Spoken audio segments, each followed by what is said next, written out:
आपल्याला कल्पना आहे की ज्या प्रकारच्या घटना गेल्या काही दिवसात बाहेर येत आहेत ही अत्यंत चिंताजनक आहेत आणि याच्यामध्ये सर्वाधिक चिंताजनक गोष्ट काही असेल तर या घटनांवर मुख्यमंत्र्यांचं मौन। एक शब्द माननीय मुख्यमंत्री या संदर्भात बोलत नाहीयेत। सन्माननीय पवार साहेबांनी 2 प्रेस घेतल्या पण दुर्दैवाने झालेला प्रकार पाठीमागे घालण्याचाच प्रयत्न त्यांनी केला। काँग्रेस पार्टी ही तर अस्तित्वहीन दिसतेय। या संपूर्ण प्रकरणात त्यांची भूमिकाच नाहीये। त्यांचे नेते दिल्लीत काहीतरी बोलतायत, इथे वेगळं बोलतायत।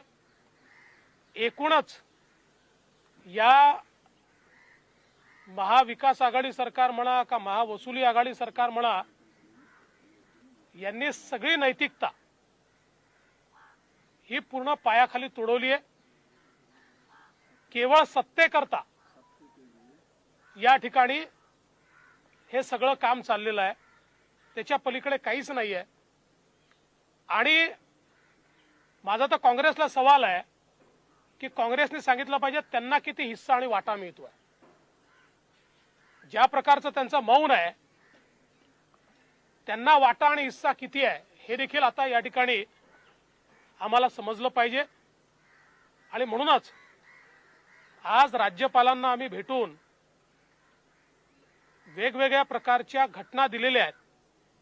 आमची अपेक्षा आहे की मुख्यमंत्री जर बोलत नसतील तर संवैधानिक प्रमुख म्हणून माननीय राज्यपालांनी त्यांना बोलतं केलं पाहिजे। माननीय राज्यपालांनी त्यांच्याकडनं अहवाल घेतला पाहिजे। या खंडणीच्या घटनांचं काय त्यांनी कारवाई केली,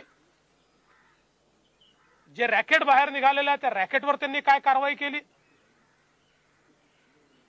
या सगळ्या गोष्टी या राज्यपालांनी त्यांच्याकडनं घ्याव्यात आणि हा अहवाल त्यांनी मागवावा, याकरता आज आम्ही भेटलोय। करता हूं भाई हिंदी।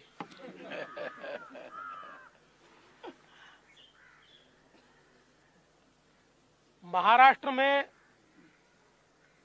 जिस प्रकार की घटनाएं हो रही है, चाहे पैसे की उगाही की घटना हो या ट्रांसफर्स का रैकेट हो, ये सारी घटनाएं दुखदाई है, आश्चर्यचकित और अचंभित करने वाली इस प्रकार की ये सारी घटनाएं महाराष्ट्र में हो रही है। किंतु इसमें सबसे आश्चर्य की बात अगर कोई है तो वो है मुख्यमंत्री जी का मौन। इतनी सारी घटनाएं होने के बावजूद महाराष्ट्र के मुख्यमंत्री जी ने उसके ऊपर एक बयान भी नहीं दिया। पवार साहब ने 2 प्रेस ली, किंतु जो मंत्री है उनको केवल बचाने का प्रयास पवार साहब ने किया। पवार साहब ने कहा कि मूल घटना की ओर देखिए, मूल घटना तो देखनी पड़ेगी, पर मूल घटना के आड़े आप भ्रष्टाचार को नहीं छिपा सकते। वो घटना जितनी महत्व की है उतनी ये भी घटना महत्व की है। आइए, हम जरूर मानते हैं कि जो मूल घटना है उसका तो पर्दाफाश होना ही चाहिए, और उसके साथ साथ उसको आड़ में लेकर आप ये जो हफ्ता वसूली की घटना है, ट्रांसफर्स का रैकेट है, इसको आप रोक नहीं सकते। उसकी भी जांच होनी चाहिए। और इस सरकार में कहीं पर भी नैतिकता नहीं दिखाई पड़ती, क्योंकि इतना बड़ा रैकेट बाहर आने के बाद जिन्होंने बाहर लाया उन पर तो कार्रवाई की गई, लेकिन जिन्होंने रैकेट किया उनके ऊपर कोई कार्रवाई नहीं है, और कार्रवाई की बात भी नहीं है। उसके ऊपर हम कोई कार्रवाई करेंगे इस प्रकार की चर्चा भी नहीं है। और इस महावसूली सरकार में कांग्रेस पार्टी का क्या अस्तित्व है हमको तो समझ में नहीं आता, पर यह ध्यान में आता है कि शायद ये जो हफ्ता वसूली हो रही है इसमें बड़ा हिस्सा उनको भी शायद मिल रहा होगा, इसलिए वो मौन है, वो कुछ कह नहीं रही है। और इसलिए हम उनको भी पूछना चाहते हैं कि भाई आप भी बता दीजिए कि आपकी जितनी सत्ता में हिस्सेदारी क्या उतनी हफ्ते में हिस्सेदारी है। कुल मिलाकर इस सरकार ने पूरी तरीके से नैतिकता को छोड़ दिया है, लोकतंत्र को छोड़ दिया है और मनमानी हम सरकार चलाएंगे, हफ्ता भी वसूल करेंगे, ट्रांसफर का रैकेट भी करेंगे। और ये सारी चीजें होते हुए कोरोना की ओर तो इस सरकार का ध्यान ही नहीं है। जिस प्रकार से कोरोना की केसेस महाराष्ट्र में बढ़ रही है, देश का एपिसेंटर कोरोना बना है, और मैं समझ नहीं पाता कि महाराष्ट्र में इतना कोरोना क्यों बढ़ रहा है। सरकार इस पे क्या करती है? क्या सरकार ने इस पर उपाय किया है? मुझे लगता है ये भाषण देने की बात नहीं है, एक्ट करने की बात है। और इसलिए राज्यपाल जी को हमने ये कहा है, हमारे सुधीर भाऊ मुनगंटीवार जी ने 100 घटनाएं राज्यपाल जी के ध्यान में लाकर दी है कि जिसमें सरकार ने संवैधानिक जिम्मेवारी का पालन नहीं किया है।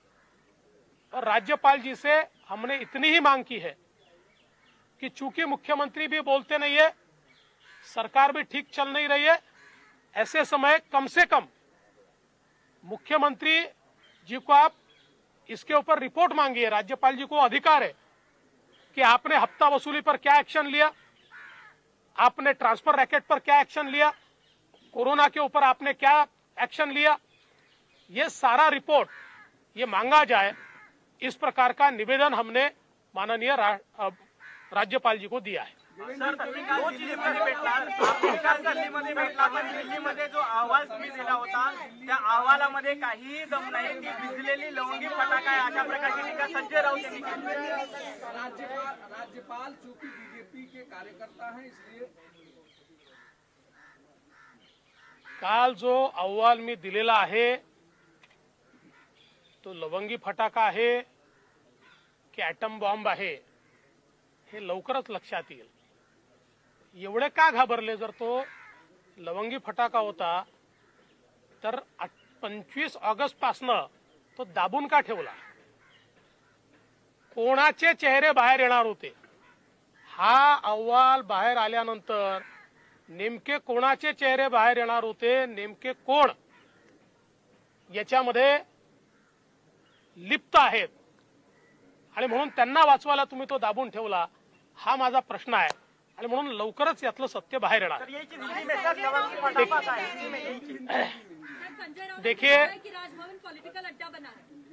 देखिए ये जो रिपोर्ट केंद्रीय गृह सचिव जी को दी गई है, ये छोटा फटाका है या बड़ा बम है ये तो जल्दी ही सामने आएगा। लेकिन जो कहते हैं कि ये छोटा सा फटाका है, मैं उनको पूछना चाहता हूं, अगर ये बहुत छोटी बात थी तो 25 अगस्त 2020 से आपने इसको छुपा कर क्यों रखा? वो कौन लोग हैं जिनके ऊपर इसके माध्यम से सीधी उंगलियां उठती है? वो कौन लोग हैं जो कन्वर्सेशन में आते हैं? वो कौन लोग हैं जिन तक माल पहुंचता है? वो कौन लोग हैं जो इसका कोऑर्डिनेशन करते हैं? ये सारी चीजें बाहर आएगी, इसीलिए तो आपने इसको छुपा कर रखा। अब ये केंद्रीय गृह मंत्रालय तक पहुंचा है, जल्दी ध्यान में आएगा इसके पीछे क्या है। जिस तरीके से संजय राउत ने कहा कि मुख्यमंत्री से मुलाकात के बजाय बीजेपी के लोग राज्यपाल के पास जाते हैं क्योंकि राज्यपाल बीजेपी के कार्यकर्ता हैं। देखिए, संजय राउत जी के पास बहुत टाइम है और आप लोगों को खबर नहीं होती तो आप उनके तक पहुंच जाते हैं। और वो कोई इतने बड़े नेता तो नहीं है कि उनके हर सवाल का मैं जवाब दूं। वो कोई इतने बड़े नेता नहीं है। राज्यपाल संवैधानिक प्रमुख है, हम उन तक जाते हैं। देखो ऐसा है ना, अगर हम चले जाए तो बीजेपी के नेता, और आप कमर से झुककर उनको जब प्रणाम करते तो किसके नेता होते? रश्मि शुक्ला रश्मि शुक्ला बीजेपी की एजेंट से इस तरह का आरोप लगा है सर। मुख्यमंत्री को इस पर बात करने की जरूरत ही नहीं है, क्यों जरूरत है इस विषय पर बात करने की? देखिए, मुख्यमंत्री ये प्रमुख है, उन्होंने बातचीत करनी चाहिए, लेकिन वो जानते कि इस पर बात करना उनके लिए कठिन है, और अगर इस पर वो बात करेंगे तो कहीं ना कहीं जांच करनी पड़ेगी, जांच के आदेश देने पड़ेंगे, जो वो देना नहीं चाहते। अपनी सरकार को बचाने के लिए, हफ्ताखोरी को बचाने के लिए ये सारा मामला चल रहा है, और इसलिए मुझे लगता है कि संजय राउत तो कोई अधिकृत व्यक्ति नहीं है, उनकी बात को सरकार की बात तो नहीं माना जा सकता, वो कोई सरकारी थोड़ी है, और इसलिए सरकार की ओर से कौन बोल रहा है, क्यों नहीं बोल रहा है? रश्मि शुक्ला सर बीजेपी की एजेंट है, ऐसा आरोप सरकार की तरफ से लगाया गया सर, आप क्या कहेंगे?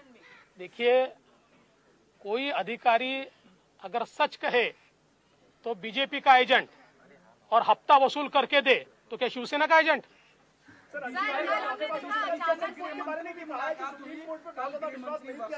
हाँ, सुप्रीम कोर्ट में बहुत ज्यादा विश्वास नहीं किया जा सकता। रंजन गोगोई को कोर्ट कर रहे हैं वो, कि उन्होंने कहा कि वहाँ न्याय नहीं मिलता है। किसने कहा? कोर्ट पर भी सवाल उठाया है। किसने? संजय राउत ने। छोड़ दिए, कौन है भाई वो? काँग्रेस कोई इतने बड़े आदमी थोडी आहे. सर काँग्रेसची काल बैठक झाली, त्यामध्ये एक बातमी अशी समोर येते की काही नेत्यांचा याला विरोध आहे, पण भूमिका मात्र कुठं घेताना दिसत नाहीत. एक मिनिट भरात काँग्रेसची अरे भैया, चोर चोर मौसेरे भाई हे सगळे एकत्रित आहेत. हे फक्त बातम्या सोडतात की काँग्रेसच्या बैठकीत चिंता जाहीर केली. सगळ्या हप्ता वसुलीत सगळे सोबत आहेत.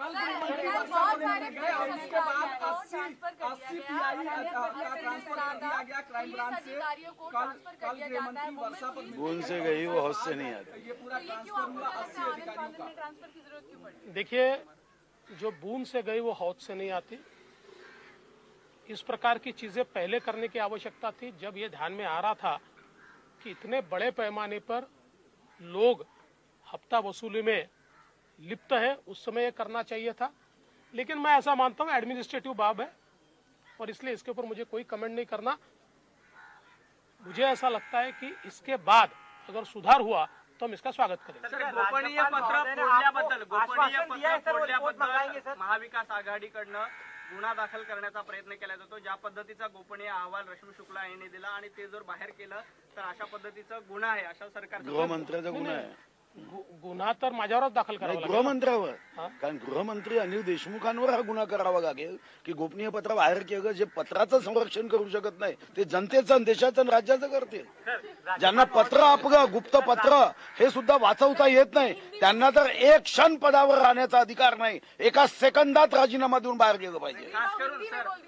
खास करून रश्मी शुक्लांवर गुन्हा दाखल करण्याची मागणी नाही. गुन्हा त्यांच्यावर दाखल काय, म्हणजे एखाद्या प्रामाणिक अधिकाऱ्यांनी सत्यस्थिती सांगणं हा गुन्हा होतो. आणि तुमच्या फाईल मधून तर पत्र बाहेर जाणं, तुमच्या अधिकाऱ्यांच्या माध्यमातून, तुमच्या पीएच्या माध्यमातून, तुमच्या पीएसच्या माध्यमातून खंडणी घेणारे जे अधिकारी आहेत त्यांच्या हातून जर बाहेर गेलं तो गुन्हा कुणावर दाखल करता? हा गुन्हा तर गृहमंत्र्यावर दाखल केला पाहिजे. गृहमंत्र्यांना एक क्षण पदावर राहण्याचा अधिकार नाही. हे जगामधल्या अनेक पंतप्रधान, राष्ट्रपती भवनामधून जेव्हा अशा घटना झाल्या त्यांनी राजीनामे दिले. त्यांना आठवण पाहिजे असेल तर आम्ही पूर्ण इतिहास काढून देतो. विषय मी बाहेर काढलेला आहे, त्यामुळे गुन्हा दाखल करायचा असेल तर माझ्यावर करावा लागेल, आणि मी त्याची पर्वा करत नाही. जर हप्ताखोरी होत असेल, रॅकेट होत असेल, आणि त्या रॅकेटमधनं महाराष्ट्राची बदनामी होत असेल तर महाराष्ट्राची बदनामी होऊ नये याकरता 4 गुन्हे अजून माझ्यावर दाखल झाले तरी मला फरक पडत नाही. मी कोर्टात जाईन, कोर्टात ते सिद्ध करेन.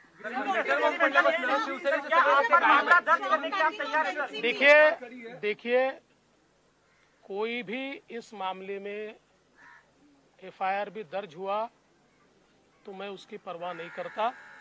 मैंने महाराष्ट्र के हित के लिए ये काम किया है. जो एक प्रकार से गुनाह हुआ था और उस गुनाह को छुपाया गया था, 25/8 को रिपोर्ट जाने के बाद कॉग्निजेबल ऑफेंस हुआ था, और उस कॉग्निजेबल ऑफेंस को छुपाने का काम इस सरकार ने किया था.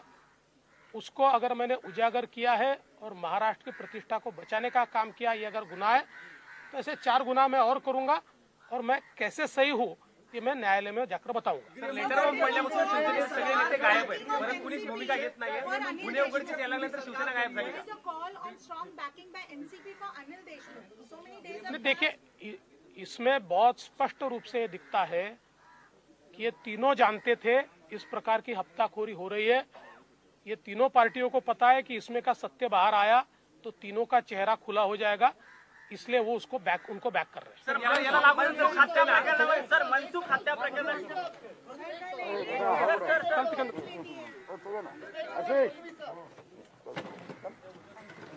कुछ बात के लिए भी